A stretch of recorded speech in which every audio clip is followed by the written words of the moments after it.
Salut à tous, welcome to the US, welcome to New York. Enfin, je dirais plutôt bienvenue dans le New Jersey. Nous voici dans la banlieue et clairement le contraste est saisissant en termes d'ambiance par rapport à ce qu'on a vécu au Mexique.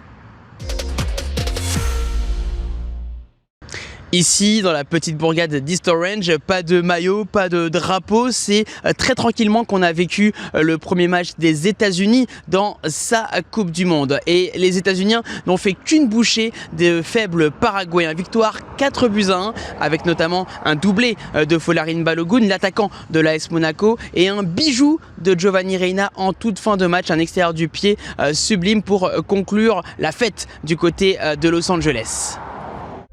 De son côté, le Canada a sauvé les meubles en fin de match, le tout grâce à Kyle Larin, héros du côté de Toronto, lui qui a marqué 2 minutes après son entrée en jeu.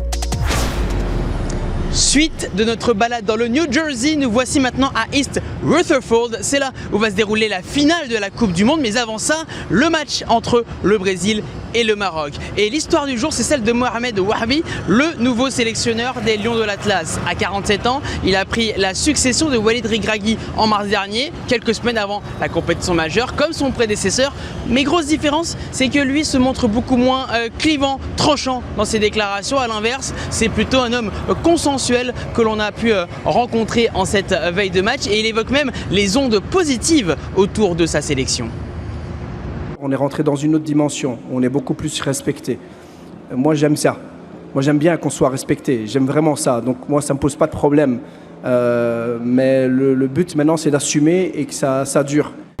8 mois après son sacre à la Coupe du Monde des moins de 20 ans, Wahabi s'apprête à faire son entrée dans la cour des grands et face à un alter ego de grande classe. Il s'agit bien sûr de Carlo Ancelotti, le sélectionneur de la Seleção. Le Brésil détendu à l'entraînement, comme d'habitude, souvent dans ces moments-là, face aux médias. Beaucoup de médias d'ailleurs étaient présents et beaucoup attendent évidemment du côté brésilien une victoire, une 6e Coupe du Monde. Alors est-ce que Marquinhos, Vinicius et consorts vont réussir à décrocher cela? On verra bien. En tout cas, ce sera un premier bon test pour eux face aux Marocains. On aura également un œil sur la Suisse opposée au Qatar. L'un des petits poussets de la compétition, Haïti, affrontera l'Écosse. Et un peu plus tard, on aura Australie-Turquie.